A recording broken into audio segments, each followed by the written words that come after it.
다윗의 시 인도자를 따라 현악에 맞춘 노래 함께 읽습니다. 하나님이여 나의 부르짖음을 들으시며 내 기도에 유의하소서. 내 마음이 약해질 때에 땅 끝에서부터 주께 부르짖으오리니 나보다 높은 바위에 나를 인도하소서. 주는 나의 피난처시요 원수를 피하는 견고한 망대이심이니이다. 내가 영원히 주의 장막에 머물며 내가 주의 날개 아래로 피하리이다. 셀라.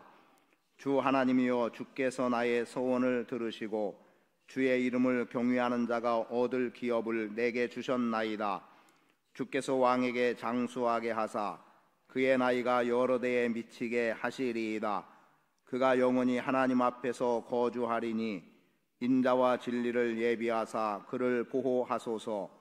그리하시면 내가 주의 이름을 영원히 찬양하며 매일 나의 소원을 이행하리이다. 아멘.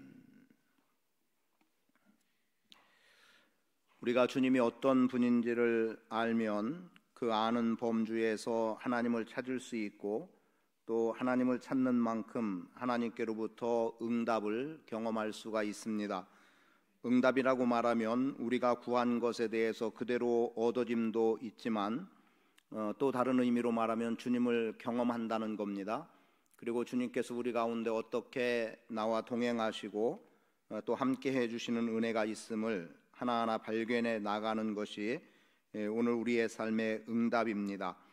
오늘 본문 말씀 속에서는 주님이 어떤 분인지를 알기를 원한다면 먼저 5절의 말씀에서 주 하나님이여 주께서 나의 소원을 들으시고 주의 이름을 경외하는 자가 얻을 기업을 내게 주셨나이다 라는 내용에서 하나님은 우리의 소원을 들으시는 분이라는 것과 또 여호와 하나님을 경외하는 자에게는 기업을 주시는 분이라고 하는 것을 이해하면 오늘 본문의 말씀을 좀 더 우리가 쉽게 이해하고 의미를 발견해 나갈 수 있으리라고 봅니다. 오늘의 주된 내용은 사실상 기도와 관계된 내용이 되겠습니다만 오늘 우리의 형편과 처지들을 좀 돌아볼 수 있는 계기를 가져본다고 하면 또 우리의 마음 상태를 좀 살펴보기를 원한다면 아마도 우리가 땅끝에 절박함에 서 있는 것 같은 상황은 아닌가 싶기도 합니다. 어디에서 설문조사한 건지는 정확하지 않지만 국민들에 대해서 지금의 마음의 심정의 상태들을 좀 설문조사를 했는데 대략 한 60% 정도가 우울감에 빠져 있다라고 하는 나름의 통계가 나오기도 했습니다. 그 우울감이 어디에 있었겠습니까? 사실은 정치권의 행태로 인해서 갖게 된 우울감이 대부분을 차지하고 있어서 이러한 상황에서 빨리 벗어나고 싶다는 게 국민들의 많은 정서라고 보여지는 거죠. 사실 하나님을 믿는 믿음으로 살아가는 우리에게도 예외는 아닙니다. 왜냐하면 이 나라에 발을 딛고 살아가고 그리고 나라가 어떻게 정부가 어떻게 움직여 가느냐에 따라서 국민들의 방향성도 잡힐 수 있는 부분이기 때문에 우리도 아니라고 부정할 수는 없겠습니다만 어떻게 보면 우리는 땅끝에 서 있는 것 같은 절박함이 우리 안에 있다고 보여지는 거죠. 땅끝이라는 의미는 아마도 이런 의미가 될 겁니다. 하나님이 나에게서 멀어져 있다라고 하는 의미. 그런데 사실은 하나님이 멀리 나에게서 떠나서 멀리 계신 것이 아니라 내가 하나님에게로부터 멀리 떨어져 있는 상황이 되겠죠. 그러하기 때문에 마치 땅끝에 있어서 내가 하나님을 찾아도 만나지 못할 것 같은 상황에 있는 게 땅끝의 절박함일 수 있을 것이고 그리고 또 다른 의미로는 내 처지가 그러하다는 겁니다. 그러니까 오늘 우리의 마음의 상태가 또 내가 지금 살아가는 삶의 여정 속에서 누군가 나를 판단하거나 또 내가 내 스스로를 발견하고자 할 때에 야, 내 처지가 이러하구나. 내가 벼랑 끝에 서 있는 처지 같고 어쩌면 해도 안 되고 그리고 또 된다 싶었는데 모든 게 한순간 무너지고 때로는 우리는 이런 것들을 실패라고 이야기를 하기도 하죠. 그래서 그런 속에서 도무지 헤어나지 못하고 스스로 무너져버리는 안타까운 현실의 문제들이 땅끝이라고 하는 절박함의 문제로 우리에게 다가올 수 있으리라고 봅니다. 왜 그렇게 보냐면 2절 말씀에서 나오는 내용을 보면 이렇게 기록되고 있어요. 내 마음이 약해질 때에 땅끝에서부터 주께 부르짖으오니 라고 말하는 것은 내 마음이 약해졌다는 데서 한번 찾아보는 거죠. 왜 우리의 마음이 약해지겠습니까? 마음의 약해짐이라고 하는 것은 쇠약함이라는 의미를 담고 있고요. 강한 내용으로 보면은 압도당한다는 겁니다. 그리고 심지어 다른 번역을 통해서 보면 이렇게까지 표현해요. 심장이 멎을 듯한 다급함, 이렇게 말하고 있습니다. 그럼 지금 다윗의 시라고 전제됐으니까 오늘 본문의 말씀은 다윗의 시인데, 다윗이 지금 눌리고 압도당하고 심장이 머물 듯한 다급함 속에서 하나님 앞에 기도하고 있는 거예요. 그러니까 마음이 약해졌다는 게 다만 잠시 어떤 우리의 마음 상태가 아이고 좀 씁쓸하다, 아니면 좀 기분이 좀 상한다, 이런 정도가 아닌 거예요. 심장이 멎을 것 같은 정도의 압도당하는 태도. 그러면 정말 숨 한번 잘못 쉬면 숨이 목에 턱 걸려가지고, 그리고 그 숨을 다시 쉬기 위해서 여러 번 헛기침을 해야 되는 정도의 상황이라도 해도 좋을 것 같고, 또 하나는 압도당한다는 의미에서 조금만 더 눌리면 그냥 질식해서 기절하거나 죽게 되는 정도의 상태로 보아도 좋을 겁니다. 그러니까 심장이 떨려서 힘이 없는 거지요. 이런 지경에 지금 다윗이 놓여 있기 때문에 먼저 말씀드리고 싶은 것은, 땅 끝의 절박함은 어쩌면 다윗 같은 경우는 지금 마음이 약해질 대로 약해져 있는데, 그 약해짐이 단순한 어떤 조금 정도가 아니라 도무지 해결할 수 없는, 누군가가 내 이 약해진 마음을 다잡아줄 수 없는 그러한 지경에 놓이는 모습이라고 보면 되겠습니다. 그리고 그러한 때에 다윗은 기꺼이 어떻게 하겠다는 겁니까? 하나님을 피난처로 삼겠다는 거죠. 왜냐하면 내가 도무지 어떻게 살아갈 수 있는 힘이 없으니 하나님을 피난처 삼고 하나님에게서 안전함을 누려보겠다는 거예요. 그래서 여호와 하나님에 대해서 일컫기를 망대라고 일컫는데, 여호와 하나님은 견고한 망대로 우리 가운데 임하게 되는 겁니다. 그리고 그 견고한 망대 되신 여호와 하나님께서 우리를 안전하게 보호해 주심으로 인해서 심장이 멎을 것 같은 그러한 고통과 억압 속에서도 살아날 수 있는 기회를 허락해 주시고, 그리고 그것을 5절의 말씀으로 곧바로 이어오면 지금 하나님께서 그의 서원한 것에 대해서 응답해 주셨다는 내용이 되기도 하고, 또는 이 응답해 주신 것 때문에 마지막 8절에서 서원을 이행하겠다라고 하는 내용으로 다윗 스스로가 하나님 앞에 고백하고 있는 것을 보게 되죠. 이 서원과 관계된 말씀은 잠시 후에 드리겠습니다만, 먼저 오늘 땅끝의 절박함이라는 내용 속에서 우리가 갖고 생각해보고 넘어가기 원하는 것은, 오늘 우리의 마음이 어떤 마음이어야 되느냐라는 거죠. 우리의 마음이 과연 두 갈래의 마음으로 나타나야 될까, 아니면 오로지 한 마음으로 서야 될까라는 것부터 생각해 보기를 원합니다. 자, 마음이 약해지면, 아마 저의 경우를 보면 그런 것 같아요. 마음이 좀 약하고 흔들려지면 어떤 땐 이렇게 반응을 합니다. 까짓것 그거 누가 나를 어떻게 무엇라고 해도 상관없다고 단호하게 대처해 나가기도 하지만, 또 어떤 때는 그렇게 들려진 것 때문에 내가 왜 이런 소리를 들어야지라고 하는 원망 섞인 태도로 나가면 그냥 어떤 때는 걷잡을 수 없이 스스로 망가져버리는 일들을 보는 거예요. 물론 이 망가짐이라는 것이 어떤 죄 가운데로 빠져든다는 의미는 아닙니다. 다만 그냥 자포자기하고 싶은 생각들이 지배할 때가 있다는 거죠. 어느 한순간에는 극복해 나가고자 하는 마음이 있는데, 어느 한순간에는 그래 까짓것 이런데 굳이 할 필요가 뭐 있을까, 포기해버리고 싶은 그러한 내용들을 많이 갖게 돼요.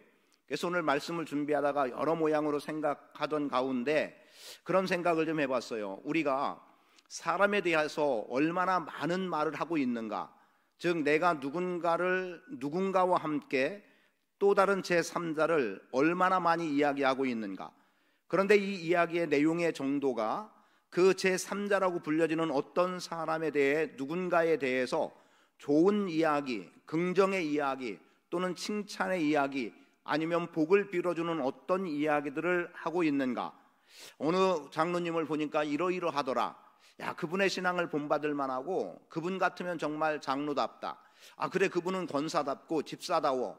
이렇게 보여지는 측면에서 좋은 내용으로 아름다운 표현들로 이야기를 하는 영역이 더 많은가? 아니면 물론 특정한 어떤 누군가는 분명하겠지만 그 상대에 대해서 이 사람은 뭐가 어떻고 아니 직분을 받았다면서 한 거는 뭐가 있지? 뭐 이런 정도로 비아냥거리거나 아니면 판단하고 정죄하는 태도의 내용을 많이 갖고 있는가? 그런데 저에 대한 이야기를 들어보면 저에 대한 칭찬의 말은 거의 안 들리는 것 같아요. 아마 제 스스로 부족하기 때문이라고 생각은 돼요. 그런데요, 걸러걸러 들려지기만 어떤 소리들은 참 많이도 들려요. 그래서 어떤 때는 이런 생각이에요. 아니, 그런 목사를 뭐로 담임 목사로, 이런 생각이 들어갈 때가 있어요. 그리고 또 어떤 때는 그러면 스스로 내가 내려놓아야 되나? 이런 생각을 할 때도 있고요. 그러니까 어떤 때는 극복해 나가기도 하는데 어떤 말에 대해서는 극복하지 못하고 차라리 체념해버리고 말자, 포기해버리고 말자, 굳이 그렇게 할 이유는 뭐가 있을까? 안 해도 되는데 그런 편한 길을 선택하면 되지 왜 굳이 그런 소리를 들어가면서 이렇게까지 할 이유가 뭐가 있을까? 이런 생각을 의외로 많이 하게 되는 거예요. 그래서 여기서 두 마음이라고 제가 표현한 내용은 단순히 선과 악의 문제가 아니라 내 마음이 하나님께로 오로지 향해 있다가 아니면 교회를 향해서 온 마음을 가지고 있다가 어떤 소리들에 의해서 어떤 반응들에 의해서 한 마음으로 나가던 이 길이 자꾸 굴곡져 나가는 거예요. 그래서 휘청거릴 때가 있기도 하고 무너져 버릴 때가 있기도 하고, 그래서 굳이 선을 악을 구분하지 않는다 하더라도 하나님 앞에서 어떤 삶의 태도와 자세로 그 일을 감당해 나가느냐라고 하는 부분에서는 사실상 적지 않은 불편과 어려움들이 있기도 하는 겁니다. 사실 둘로 마음이 갈라졌다라고 하면요, 이것은 어느 한쪽에도 온전하지 못한 거예요. 그리고 오히려 어느 한쪽에 온전함으로 더 몰아가게 된다면 대부분 선과 악으로 말한다면 선한 쪽으로 가는 길에서 갈라지기 때문에 결국 그 갈라짐은 악한 길로 더 많이 나가는 것들을 보기도 합니다. 그래서 둘로 갈라지는 마음은 온전한 마음이 될 수 없기 때문에 이 시간 여러분들에게 저와 함께 마음으로 간직해야 될 것 뭐냐면 하나님을 향하여 오로지 한 마음으로 나가는 삶의 태도를 갖자라는 겁니다. 그리고 지금부터라도 저도 노력을 하겠어요. 지금부터라도 어떤 태도를 갖고 살아가면 좋겠냐? 어떤 누군가가 내 눈앞에 부정적으로 보여지고 참으로 비판하기 좋은 어떤 상황에 놓여 있어도 우리가 가능하면 부정한 말, 비판하는 말들을 접어두고 오히려 침묵하고 기도하는 선택을 해나가면 어떨까 싶은 거죠. 그렇게 함으로 인해서 상대로 하여금 새롭게 살아갈 수 있는 길, 또 주님 앞에서 돌이켜 회개할 수 있는 길들을 만들어 나가면 좋겠다는 거예요. 그래서 여기까지의 말씀을 가지고 한번 생각해 보기 원하는 것, 지금 내 마음의 상태는 어떤가 하는 것을 스스로 점검해 보시고 과연 내가 하나님께 가까이 있는가를 돌아볼 수 있는 계기가 되기를 원합니다. 내 마음이 하나님께로만 향하여 있는가, 아니면 내가 선함을 추구해 나가고 있는가, 그리고 내가 사람을 대할 때 내 마음의 중심은 비판의 태도인가 격려와 위로의 태도인가를 돌아보고 점검하는 그러한 계기가 될 수 있게 되기를 바랍니다. 그런 가운데 여러분의 마음을 온전히 주님께로 향하여 나갈 수 있도록 힘쓰기를 원하고, 그리고 그런 속에서 주의 도우심과 그리고 견고하게 해주시는 그 은혜를 경험하며 살아갈 수 있는 삶이 여러분 안에 주어지게 되기를 축복합니다. 그래서 힘들고 어려울 때 하나님을 더 가까이 하느냐, 아니면 마음을 내려놓고 포기하는 정도로, 체념하는 정도로 나가느냐, 저의 경우를 표현했습니다만 한 번쯤 돌아보시고, 그래서 누군가가 나를 비난하는 태도로 또는 비판하는 태도로 온다 하더라도, 또는 심지어 정죄의 개념으로 나에게 다가온다 할지라도 마음이 무너지지 않고 체념하거나 포기하지 않고 더 하나님을 바라보고 의지하는 대로 나아갈 수 있게 되기를 축복합니다. 그리고 그것이 땅 끝에서부터 주께 부르짖으오리니라고 하는 내 처지가 그만큼 있는데 거기에서 그냥 낭떠러지기로 떨어지듯이 끝나버리는 인생이 아니라 거기에서 더 절박한 심정을 가지고 하나님 앞에 기도로 나간다면 하나님께서는 구원하시고 일으켜 세워주시는 은혜가 반드시 있으리라고 믿습니다. 그래서 땅끝에서 우리가 하나님 앞에 땅끝에 선 처지 속에서 할 수 있는 것, 첫째, 주님께 부르짖는 겁니다. 기도하는 거예요. 여러분, 힘들 때, 마음이 약할 때 하나님을 찾아야 됩니다. 사실은 오늘 우리가 하나님을 많이 찾는 것 중에 하나는 힘들고 어려울 때 하나님을 찾아요. 우리 한국교회 역사 속에서도 한국교회가 이만큼 부흥하는 길에 소위 급성장했다라고 하는 요인은 어디에 있었습니까? 여러분, 전쟁을 치르고 그 전까지는 그냥 그렇다 치고요, 전쟁 이후에 교회가 성장을 해오지 않았습니까? 그렇다면 왜 그랬겠어요? 그 힘들고 어려운 중에 바라볼 게, 소망 삼을 게 주님밖에 없었습니다. 사실상 눈앞에 보여지는 것으로는 내일이 예측될 수 없는, 내일이 우리 안에 희망으로 다가오고 밝아질 것이라고 하는, 우리나라가 이만큼의 잘 살고 건재한 나라가 될 거라는 것, 그 누구도 생각지 못했던 상황과 현실 아니었습니까? 그러다 보니까 하나님께만 소망 삼고 왔던 그 과정이 한국교회로 하여금 불일 듯 일어나게 하기도 했고, 그리고 그 정신이 어떻게 된 거예요? 사실은 나라를 향하여 살아 움직였어요. 그래서 나라를 위해 기도하고 어찌하든지 나라를 위해서 희생하는 헌신의 태도들이 우리의 조상들에게, 믿음의 선배들을 포함한 국민들에게 있었단 말이죠. 그렇게 됨으로 인해서 우리는 지금 그래도 안전하다는 자리에 놓여 있게 되고, 그리고 어쩌면 이 안전함이 그보다 훨씬 더 어떤 부분에서는 부정적인 태도로 우리가 바뀌어져 버리고 만 거예요. 어쩌면 너무나도 안전하다는 거죠. 그래서 뭔가 새로운 도전을 하고 더 나은 것에 대한 도전이 아니라 이게 자꾸 망가지는 대로 우리의 방향과 흐름들이 흘러가고 있는 것들을 보게 됩니다. 사회 정서 속에서 일어나는 것들 중에 하나가 그러한 거죠. 부정과 부패가 그 중에 하나이기도 하고, 젊은 세대들에게 많이 유혹되는 마약의 문제가 지금은 그렇게 되기도 하고, 그리고 동성애 문제들을 포함한 이 모든 것들이 안전하다는 속에서 주어진 결과예요. 그래서 여기서 뭔가 더 나은 길을 추구해 나간 것이 아니라 이만큼에서 우리는 타락해도 좋은 길을 우리는 선택해서 여기까지 왔단 말입니다. 오늘 믿음의 사람들인 우리는 벼랑 끝의 처지 속에서 하나님 앞에 부르짖어 간구하는 기도를 선택해 나갈 수 있게 되기를 축복합니다. 가장 힘든 순간 우리가 할 수 있는 것, 전능하신 여호와께 기도하는 것, 그분의 이름을 부르는 거예요. 그리고 그럴 이유가 뭐겠습니까? 이미 5절을 제가 중심에 뒀다고 했는데 서원을 들으셨다는 거예요. 그분은 서원을 들으신 거예요. 여러분, 서원, 성경에서 서원은 어느 때 주로 등장이 됩니까? 아무것도 되어지지 않는 속에서, 심지어 이렇게 표현하면 되겠죠. 가장 쉬운 내용으로, 자식이 없어요. 그때 어떻게 서원해요? 하나님, 나에게 자식을 주시면 이 자식을 나시린으로 하나님께 드리겠습니다라고 그렇게 서원을 한단 말이죠. 그리고 하나님께서 응답하셔서 자식을 주세요. 그럼 그 자식을 하나님께 드리는 일이었습니다. 그 말은 곧 뭐냐면 서원을 들으셨다는 얘기는 내 간구함을 들으셨다는 거예요. 들으시는 분이기 때문에 우리는 힘들고 어려울 때, 마음이 약해질 때, 마음이 자꾸 나뉘어지려고 하는 그때에 하나님 앞에 부르짖고 간구해 나가는 기도를 선택하는 겁니다. 그래서 5절에서 서원을 들으셨다는 말씀은 응답하셨음의 증거가 되는 겁니다. 여러분, 하나님께서 여러분의 기도에 응답해 주신 경험들 하지 않습니까? 그리고 그것이 토대가 돼서 또 한 번의 경험을 하고 또 한 번의 경험을 하고, 그래서 하나님 앞에 끊임없이 발전되고 성장되는 성숙된 모습으로 나가는 게 우리의 모습 아니겠습니까?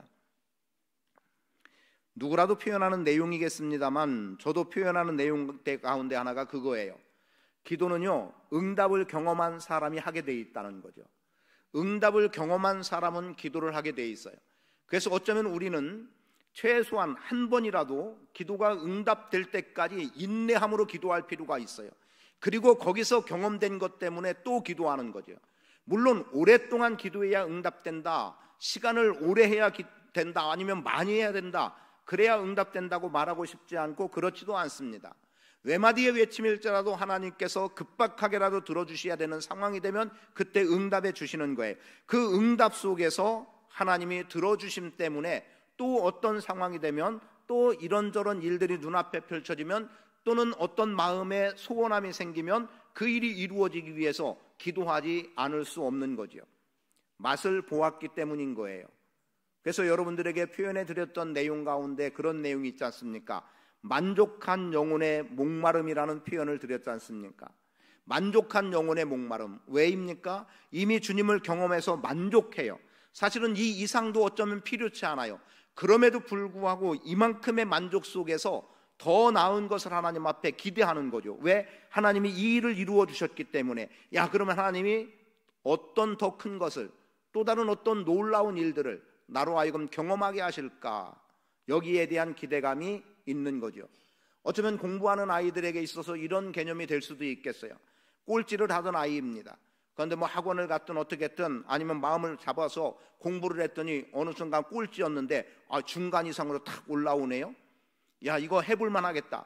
그리고 어떻게 합니까? 다음에는 10등, 그 다음에는 5등, 그 다음에는 1등 도전해보는 것 아닙니까? 왜요? 했더니 되는 걸 경험한 거예요. 전에는 어렵다고 안 하고 포기하려고 하는데 그래도 참고 견디고 해봤더니 야, 이런 결과가 오네? 그럼 내가 여기서 조금 더 하면 10등까지 올라갈 수 있지 않을까? 조금 더 하면 5등은 하지 않을까? 조금 더 하면 그러다가 마침내 1등을 경험하기도 하는 거죠. 죄송합니다만 이 얘기는 저의 형에 대한 이야기였습니다. 저는 초등학교를 들어갔을 때 그냥 앞자리에서 놀았어요. 그래서 등수는 항상 앞이었죠. 물론 초등학교는 1, 2등 아무 소용없는 거예요. 그래서 1, 2, 3학년 반장을 했어요. 4학년 됐는데 담임선생님이 부르더니 너 3년 동안 반장했으니까 이제 부반장해라. 이래가지고 그래야 되는 줄 알았어요. 근데 일주일쯤 지났을 때 알게 된 것은 반장인 제가 이제 부반장이 되고 반장된 친구 아버지가 육성회장이라는 걸 알게 됐지요. 결국 육성회장이라는 이유 때문에 저보다 공부 못한 친구가 반장을 하게 됐어요. 그리고 저는 어쩌면 점점 뒤져 나갔던 것 같아요. 그리고 중학교 1학년 때 반에서 1등 한번 해보고 더 이상 저에게 1등이라는 기회는 없었습니다. 심지어 군대 가서 달리기 군대 시험 볼 때 오래 달리기 하는데요. 그런데 2등인 게 했어요. 1등을 못했어요. 1등인 줄 알고 달려왔는데 뒤에서 병장 하나가 막 치고 나오는데 결국 제가 지고 말았어요. 근데 그 병장이 제 고등학교 2년 선배였던 거예요. 자, 군대 시험 볼 때 2등 해봤네요.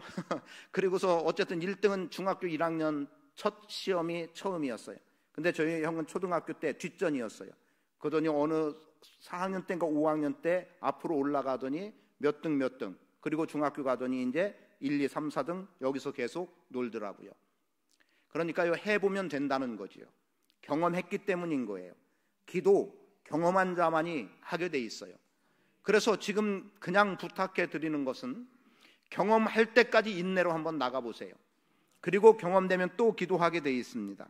그때는 좋을 때도 기도하고 어려울 때도 기도하고 내 상황과 환경 상관없습니다. 그때부터는 기도하게 되기도 하지만 기도가 되는 거예요. 내가 해서 하는 기도가 있기도 하고 되게 해서 되는 기도가 있기도 해요. 하나님께서 기도하게 몰아가시면 되는 거죠. 그런 은혜 가운데 서는 경험들이 있기도 합니다. 여러분, 삶의 힘들고 어려움 속에서 내가 지금 땅끝에 처해진 것 같은 그러한 형편 속에서 내 마음이 짓눌려 심장이 터질 것 같은 그러한 상황 속에 억눌려 있는 속에서 할 수 있는 것은 하나님께 부르짖는 기도입니다. 두 번째는 하나님께 피하라는 거죠. 3절에 보면 주는 나의 피난처시요 원수를 피하는 견고한 망대이심이니이다 라고 말합니다. 여러분, 피난처, 우리는 성을 쌓습니다. 성을 쌓고 우리는 피난처라고 이야기합니다.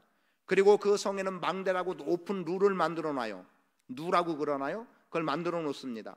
그리고 거기에는 경계를 하기도 해요. 사방을 주시하죠. 왜요? 우리의 안전 때문에 멀리 내다보고 저기 침투하는 여부를 보기도 하는 거예요. 그런데 우리가 만들어 놓은 것 같지만 사실 피난처는 하나님이 만들어 주시는 거예요. 즉 하나님께서 준비해 두시는 거예요. 도피성을 생각해 보면 됩니다. 이스라엘 백성들에게 있어서 요단 동편과 요단 서편에 3개씩 도피성을 만들게 했습니다. 왜요? 부지 중에 살인하게 된 자, 그 사람은 살인한 자는 또 죽임을 당해야 되는 처지인데 이것은 어떤 의도도 없고 정말 말 그대로 생각지도 않았는데 상대가 죽은 거예요. 그럴 때는 어떻게 합니까? 우선 도피성으로 피하는 거예요. 왜요? 피해 보복을 피하기 위해서. 그래서 그 사람의 생명을 보존하기 위해서. 그래서 도피성으로 피하게 되는데 그 피한 자에게는 안전함이 보장이 됩니다.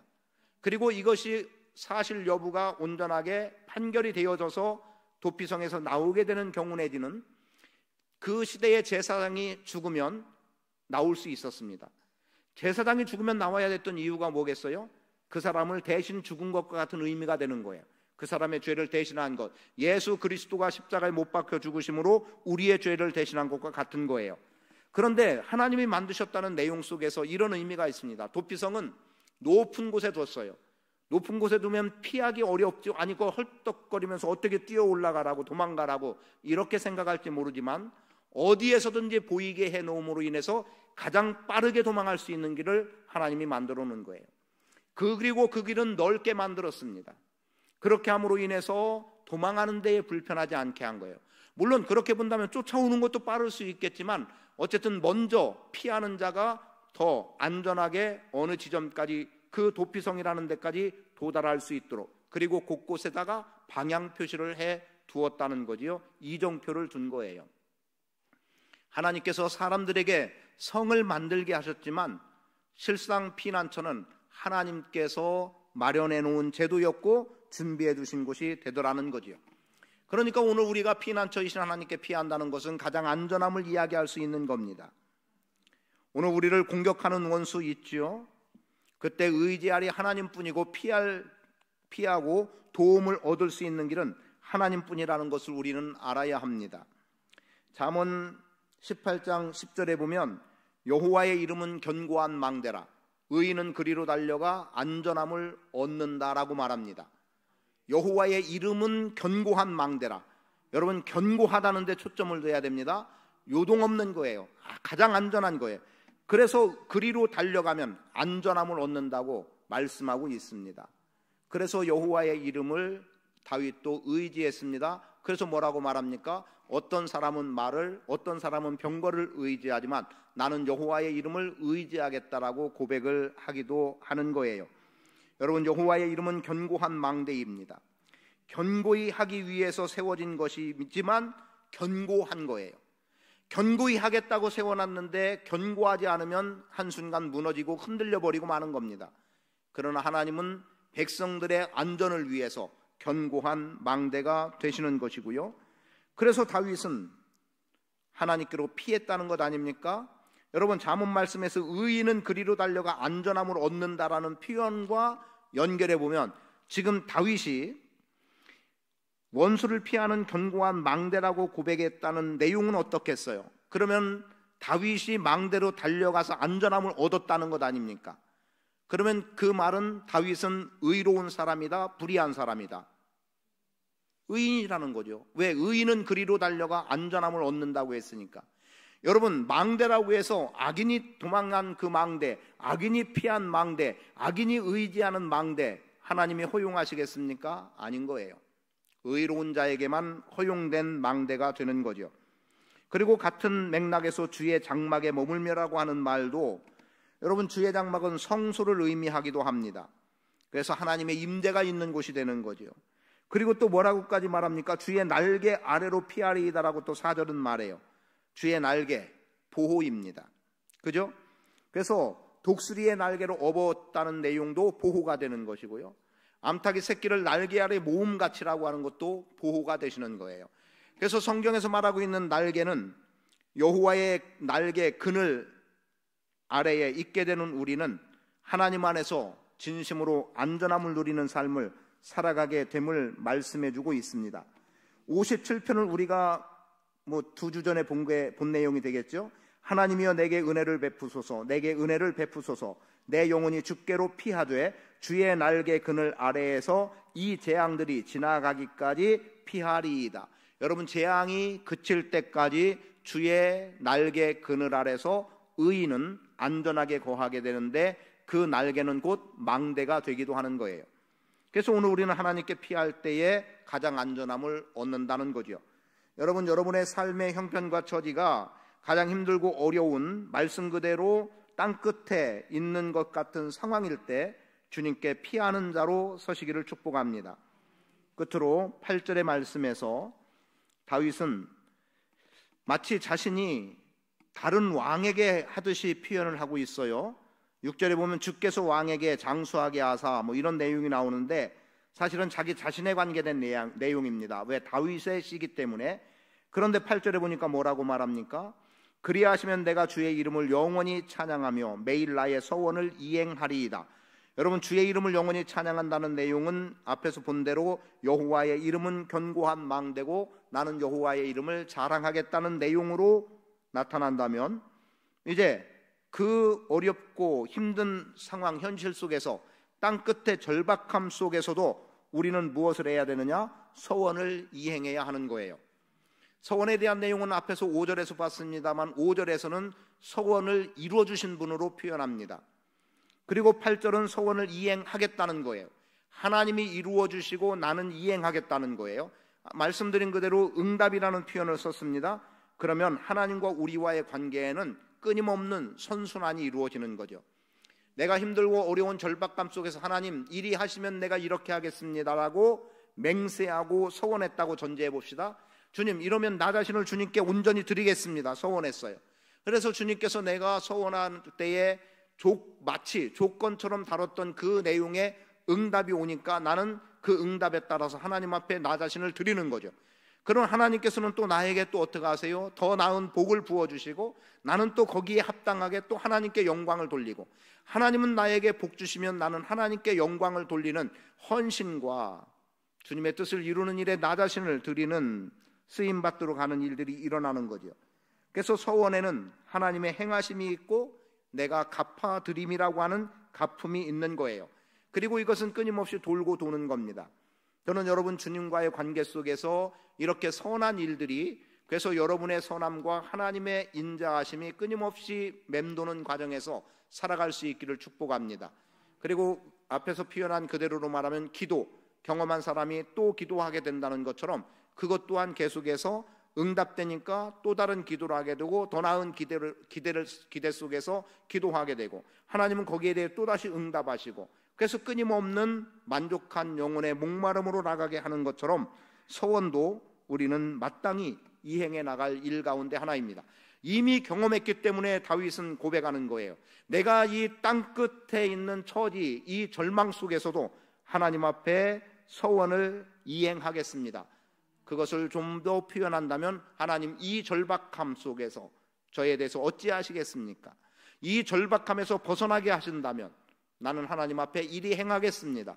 그러나 하나님께서는 그 소리를 들으시고 간구함을 들으시고 서원을 이행하겠다는 말씀을 들으시고 응답해 주시면 그 응답으로 반드시 서원한 자는 서원을 이행하게 되는 겁니다. 이미 경험한 서원, 이제 하나님께 내가 갚아 드릴 때가 됐다는 거죠. 왜요? 땅끝의 절박함에서 하나님은 기도를 들어주셨고 피할 수 있는 피난처가 되셨고 견고한 망대가 되어주심으로 인해서 안전함을 허락해 주셨기 때문인 거예요. 자신을 하나님께 드림, 자신을 하나님께 바침, 이게 서원을 이행하는 일입니다. 여러분, 주님께서 베풀어 주신 은혜에 합당하게 주님께 여러분의 무엇으로, 삶의 어떤 영역에서 하나님 앞에 서원을 이행할 것인가를 기도하며, 그리고 마땅히 이행해 나가는 복 있는 성도 되시기를 축복합니다. 땅끝의 절박함은 누구에게나 있을 수 있습니다. 믿음의 사람들에게도 다가올 수 있는 위기입니다. 그때 우리가 할 수 있는 일이 있지 않습니까? 하나님 앞에 부르짖어 기도하는 일, 그리고 하나님을 망대 삼고 피난처 삼고 하나님께로 피하는 일, 그리고 그 과정이기 때문에 그 상황에서 정말 힘들고 어려울지라도 서원을 이행해 나간다면 하나님께서는 더 큰 것으로 갚아주시고 땅끝의 절박함에서 벗어나 하나님께 가까이 두시고 하나님의 임재를 경험케 하시고 여전히 주의 날개 보호 아래 안전하게 해주시는 그 은혜로 여러분이 살아갈 수 있도록 함께해 주실 줄 믿습니다. 여러분, 주님의 것임을 고백하며 주님께서 마음껏 사용해 달라고 이 밤에 함께 기도하며 나갈 수 있기를 축복합니다.